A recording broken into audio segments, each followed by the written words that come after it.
Assalamu alaikum, everyone, and welcome to another episode of The Scope here on British Muslim TV with me, your host, Waqar Rizvi. As always, we have those numbers at the bottom of your screen, which you can call in throughout the show and or send us messages if you so wish to take part in the conversation. Please do send in your questions if you have them. As I said, throughout the show, we are being broadcast live throughout satellites, wherever BMTV is broadcast across the world, and of course, online on social media, on BMTV's various social media presences.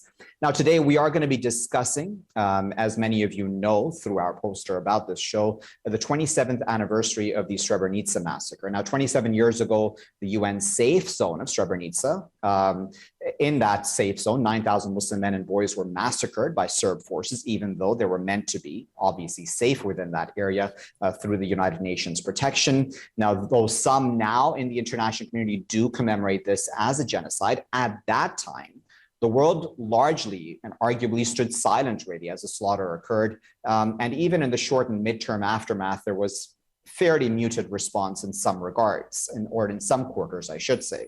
Now, the Netherlands has issued an apology to relatives of these Srebrenica genocide victims now, 27 years after its troops were unable to protect those under the UN protection in that safe zone. But the Netherlands has also apologized to its own troops for not equipping them properly, apparently, for that task as well. Now, the question remains also, if we're going to bring this into the modern day and age, if the slogan "never again," as we use many times whenever we speak about any genocide, still applies to all peoples worldwide equally. I mean, keeping in mind, of course, the wars in Iraq, Afghanistan, Libya, and elsewhere, while compared to the great response to the war in Ukraine.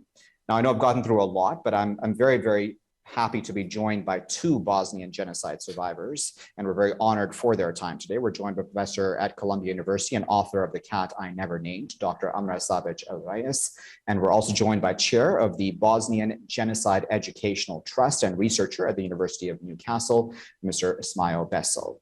Smajo and Amra, thank you both for taking your time out of your busy schedules to speak to us here on The Scope, here on BMTV. Smajo, I'd like to start with you, if I may. Let's, for just a moment, give some historical context to our viewers, please, about the Srebrenica genocide, because as we were speaking just before coming on air, it's not like this happened in a vacuum, right? Thank you so much, Waqar, for having us and discussing this important topic. I mean, just to start off with, I think you referred to it as the Srebrenica genocide. In reality, this was the Bosnian genocide that culminated in a place called Srebrenica. In reality, the victims in 1995 came from all over eastern Bosnia. Equally, there are international rulings that state that the genocide in Bosnia started as early as 1992. In Bratunac alone, which is right next to Srebrenica and Potocari, the killings started as early as 1992, as I said. Over 3.5 years of war and destruction, more than 100,000 people were killed, more than 2 million people displaced or became refugees. Bosnia became the biggest network of concentration camp, thousands imprisoned, killed, tortured. At the end of the war in 1995, there was more than 35 missing persons in Bosnia. Now, nearly 30 years later, there are more than 7,000 still missing. Up to 60,000 young girls and women were raped. There are more than 20,000 registered rape victims in Bosnia today, and these are female rape victims. There are more than 2,000 registered male rape victims as well in Bosnia, which is something that's not spoken about at all. Of course, the Sarajevo siege, the capital, it was the longest siege of a modern capital city in modern warfare. So these things go beyond Srebrenica. I think sometimes it can be dangerous to reduce everything that happened to Bosnia in Srebrenica. What happened in Bosnia, where more than 8,372 boys and men, predominantly boys and men, but many women as well, and young girls were killed and raped. And it goes beyond Srebrenica, because these things happened in Prijedor, Visegrad, Foča, all over Bosnia. And thank you for that, Smajo. No, you're completely right, of course. It may have been a mistake on my part to just name this Srebrenica genocide, this show, but you're completely right. It is the Bosnian genocide. Amra, I wanted to bring you in and ask you about rape as essentially a weapon, right, during that time. And I'm glad Smajo brought that up as well, because I was just today refreshing my memory and reading up some of the accounts of some of the mainly female victims of rape, but of course, I'm sure some men were also possibly subjected to that sort of torture. What are your thoughts about that? How do you reflect on that at this time, all these years later? First of all, thank you for having me here, and I appreciate Smajo for so eloquently summarizing some of the pains and torture that Bosnian people, Bosniaks in particular, Bosnian Muslims, have experienced over the course of nearly 4 years. I would highlight that I survived the Bosnian genocide in one of the supposedly safe areas, and I think that's a false label to attach to 6 towns that were proclaimed as safe areas during the war, but they were everything else but safe. They were playground for Serb artillery. I lived in Bihać for nearly, in northern western part of Bosnia for nearly 1,200 days without access to the outside world.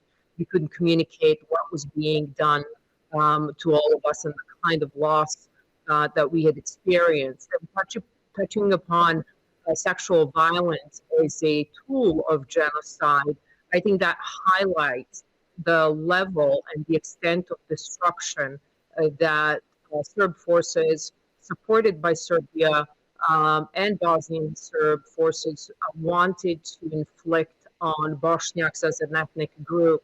They didn't only kill old people, they killed babies, infants, they raped young women as young as 8, 9 years old. As was mentioned, men, many will continue to suffer in silence. Many feel shame for being subjected to sexual violence, but I think that sexual violence should never be treated as something that is a fault of a victim, but always of the perpetrators who need to be brought to justice, and that has not been done. I would also highlight that in my part of Bosnia, northern western part, we have 1,130 graves, hundreds of them mass graves, with immense evidence that remains unexplored, many concentration camps and many rape camps for which no one has been found responsible or tried internationally or in Bosnia and Herzegovina.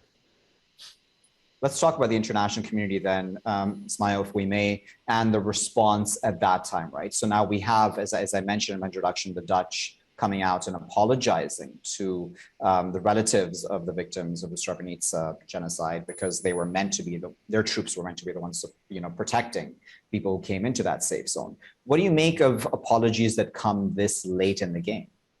Do we have room to be skeptical and cynical about that? I think the apology was interesting. Firstly, I'm not from Srebrenica, so I wouldn't like to comment on the actual apology too much. I think it's quite telling that the Dutch government initially apologized to its soldiers first, and I think that kind of tells you everything that you need to know about the Dutch government's position and stance on what happened in Bosnia. Secondly, the international, I think indifference is the best way to describe what was happening in Bosnia in the 1990s. Now, we always speak about how the conflict was allowed to happen for 3.5, nearly 4 years, late intervention and so on. But in reality, the international community did intervene. Bosnia was placed under a weapons embargo or sanctions. Bosnia was surrounded and invaded by its neighbors. So the Bosnian Serbs and the Bosnian Croats were supported by Croatia and Serbia, invaded, bombed, shelled. Bosnians fighting for a multicultural, multi-ethnic, plural Bosnia were left to their own devices. Seeing everything happening in Ukraine now makes the commemorative events this year incredibly difficult. I'm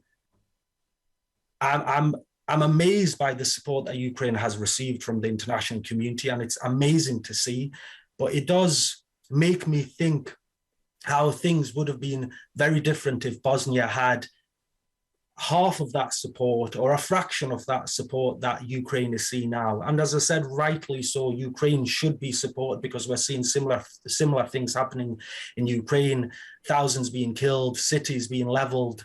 And where we were during the war, so my family was ethnically cleansed from my hometown called Stolac to Mostar. And Mostar was famous for its Ottoman bridge. And it was surrounded on one side by the Serbian army, or the Bosnian Serb army, and the other side, the Bosnian Croatian army, obviously supported by Croatia and Serbia, bombed, shelled, 60,000 people in a very small geographic area. If bullets and bombs and shells don't kill you, well, then disease and starvation will. And I remember as a child, because really I have a child's perspective of war, I remember the adults around me discussing the international community stopping this. The world won't let this happen. It can't go on. Europe, where my local mosque was more than 500 years old. Yeah. So people had this blind belief in the international community, but it's not like the international community just stood by and watched. We were placed under sanctions. We were unable to defend ourselves. So there was this indifference, and then that continued after the war, and we see it in the number of genocide deniers being awarded various awards in Europe. We see politicians. Okay, I'm just going to comment. I do apologize, Smajo, just because we're quickly running out of time before we go into the break. I just wanted to quickly get you in, Amra, about that point as well, about the international community and how it acted at that time specifically. Well, Waqar, you said something in your introduction that I think is poignant to mention here. You said not all people are treated equally or thought of equally. And I think a simple answer to your question is that primary victims in Bosnian war during Bosnian genocide were Bosniaks, Bosnian Muslims. And due to anti-Muslim racism, due to Islamophobia, there was this reluctance to acknowledge, and that continues, that genocide did occur and that the victims of that genocide in Bosnia were primarily Bosniaks. And that is really the answer to why the international community was reluctant to intervene. I think that's the answer why arms embargo was placed, so that we could not defend ourselves. I'm gonna cut you off. I do apologize. We just have about 20 seconds before we go into the break. Viewers, do stay with us. We're gonna be back right after the break, continuing this discussion with Amra and Smajo, and I'm gonna start off with Amra so she can continue her thoughts. But we will be discussing more now after this break, what modern day lessons we should have learned from the Bosnian genocide. Please do stay tuned to the scope here on BMTV with me, Waqar Rizvi. We'll be back right after this break.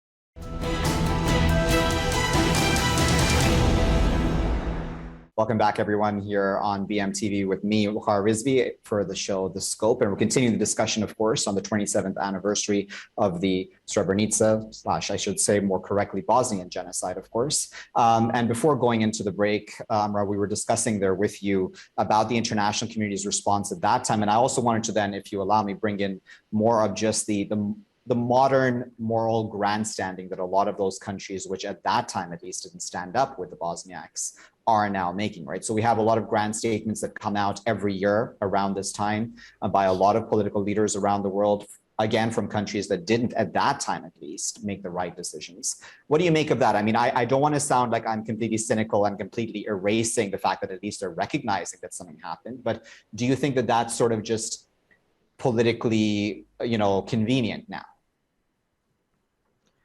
Absolutely, and I don't think that you are being cynical at all.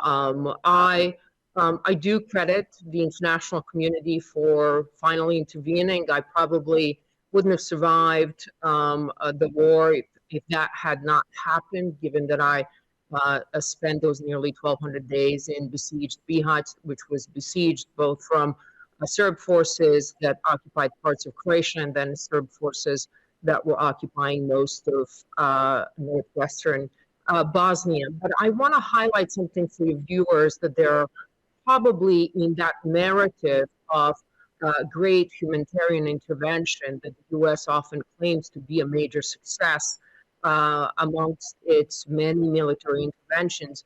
I would highlight something for your viewers that they're probably not familiar with, and that is the fact that the intervention only occurred once the military extreme military imbalance on the ground was disrupted. What do I mean by that?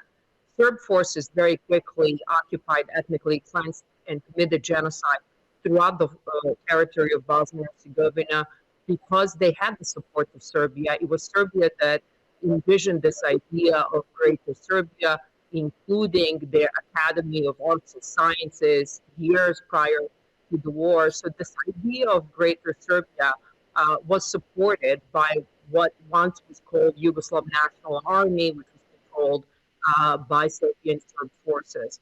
And he had no weapons. There was arms embargo. The international community placed arms embargo, unlike the case of Ukraine, where there's immense funding going into supporting their fight against similarly invasion of Russia. And I'm fully in support of that. But as Smajo has shared, it is painful to know that we were precluded, one, from defending ourselves. And it was only when Croatia's army and Fifth Corps of the Bosnian army broke the siege around my hometown, Bihać, and Bosnian forces started to liberate parts of Bosnia, that Dayton Peace Accord came about and was preceded by the humanitarian intervention. And that's an important part of history for us to talk about internationally. Definitely. Very important. Smajo, you know, one of the things that I was thinking of as Amra there was speaking was the fact that, you know, when she mentioned Greater Serbia, that's something which still, you know, many people hold on to that sort of idea, and we still have people who outright deny that there was genocide that occurred, and there is still very much those very sentiments that at that time led up to this genocide that still very much exist in many people's minds within that region. That's also very troubling 27 years later, isn't it? I mean, we would have thought that we would have been, I don't know if the word is rehabilitated or moved beyond that and known better. I mean, it doesn't only exist in the Balkans, sadly, it exists in Europe as well. So the Serbian government does not recognize the genocide in Bosnia, and I don't think it ever will. Serbia is seen as the EU's front runner in terms of joining the EU, so it kind of gets a lot of support from Europe. Sadly, the institutions, the individuals that committed these atrocities, the foot soldiers, they're still largely living in the same communities that they once terrorized. You had the hierarchy, Karadzic, Mladic, and so on, convicted, but you know, that took 20 odd years for that to happen. And what happened in that time, that hateful ideology was not only allowed to exist, but it was allowed to flourish and to be exported across Europe, across the world. And I always say, what is happening in Bosnia? The genocide denial, the nationalism, the fascism is not only a Bosnian problem, it's a European global problem. In 2011, Anders Breivik killed 77 people in Norway. He was influenced by Serbian ultranationalism. Christchurch in New Zealand, the shooter going to that mosque to kill 52 Muslims was listening to a Serbian nationalist fascist song. He had the names of Serbian knights on his guns. And this has been repeated in many atrocities and terrorist attacks across the world. So by not dealing with the problem in Bosnia, allowing it to flourish, sadly, that is now being exported across the world. And I'm not sure what the future holds. Amra, what do you make of that? Because that's, you know, that's disturbing, isn't it? That, as I said in my introduction, we use the slogan "never again," right? And we've used that after the Holocaust.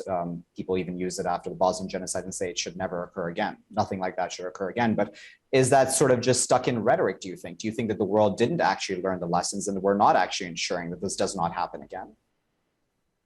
The world has not learned the lessons, and we are absolutely at the risk of another genocide 2.0 happening in Bosnia. I think as Serb leaders, Serb nationalists continue to say as we speak, succession of the Serb part of Bosnia, Serb entity called Republika Srpska, has been only delayed because of the trouble that Russia has with the war in Ukraine. There was certainly a clear pathway politically for Dodik and his underlings, supported by Serbia, supported by Russia, to move towards complete destruction of Bosnia and Herzegovina, and with that, its people, again, primarily targeting Bosniaks. And I would add that the Dayton Peace Accord brought about peace, but what it also did, it legitimized apartheid state. It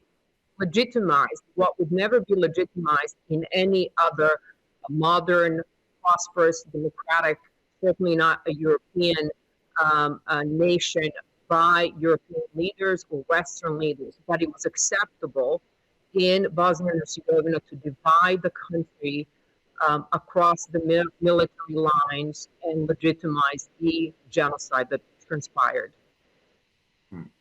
You know, Smajo, there was an argument that I read today, and I wanted to get your thoughts on it, about why the international community did not at that time get involved on the side of the Bosniaks and protect them properly as they should have, versus how they are, you know, doing their best. I mean, arguably in their minds, certainly for Ukrainians. And the argument that was put forth was essentially one that, listen, even though Bosnians are Europeans, that they're, at the end of the day, because Bosniaks were Muslims, that played a huge role in why the international community at that time, or Europe at that time, didn't stand up with them. Do you think that there is legitimacy to that argument? Undoubtedly. I think Amra has already alluded to that in before the break. I think the slow response, the sanctions and so on, I think they were completely rooted in Islamophobia, in this unknown. I mean, we in Bosnia, even during the war, knew what was happening in various parts of Bosnia, in Bihać, in Sarajevo, in Srebrenica. So how could someone in London or Paris or Washington not know or understand what was happening in Bosnia?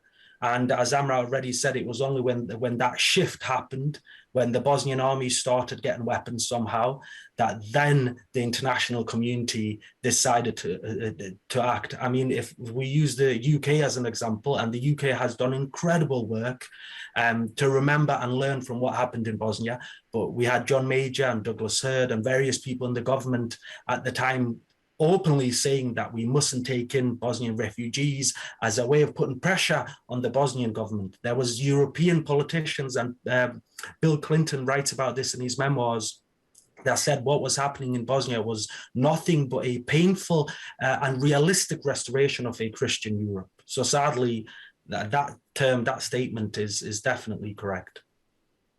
And Amra, the reason I brought that up at this time is because I wanted to also, and I don't want to move away from the main topic, but I do want to bring in the greater issues that have occurred in the Muslim world since the Bosnian genocide, right? So we've had Iraq, Afghanistan, as I mentioned, Libya as well. I mean, we can probably, you know, add in quite a long list, but the reason I bring that up is because in many people's minds, and I wonder if you agree with that, is that because there are Muslims who were victims in many of those cases, mainly, that it's not given as much importance as if there were others who were victims. So, I mean, if we're talking about terrorist attacks, which are obviously condemnable wherever they're happening in the world, so no one's justifying that. But I'm saying that it really comes down to who the victims are.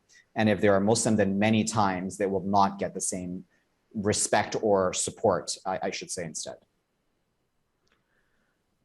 Look, I often refer to, we tend to in media use the term Islamophobia, but I, instead of Islamophobia, prefer to say anti-Muslim racism, even though those of us who are Muslim from Bosnia, who are Bosniaks, we have to an extent benefited in Europe and the Western world from the fairness of our skin.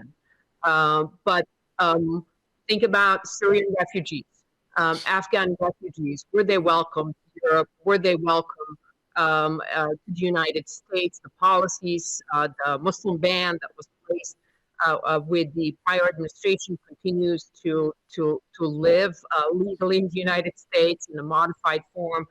All of that, I believe, was fundamentally driven by the issue of racism. We have heard and read about the stories of refugees that are Syrian refugees or Afghan refugees being displaced in Europe today to make space for Ukrainian refugees.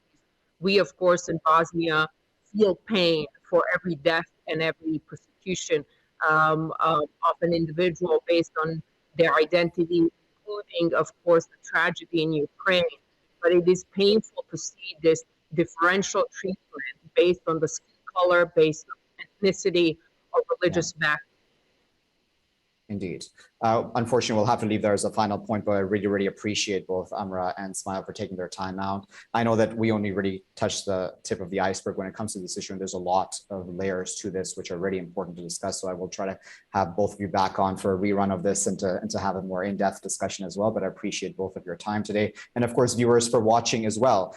We really got to some really important points, didn't we? Speaking about the Bosnian genocide, and of course, the links around the world, right? And that's something that Amra was mentioning right at the end there, because there's always a connection. There's always a slippery slope that if we allow one genocide to occur, it allows for others to occur as well if we do not deal with the root causes of the hatred, et cetera, that led to that. I'll be back next week, of course, with another hot topic of the week. Please do join us for that show as well here on BMTV. Thank you for watching.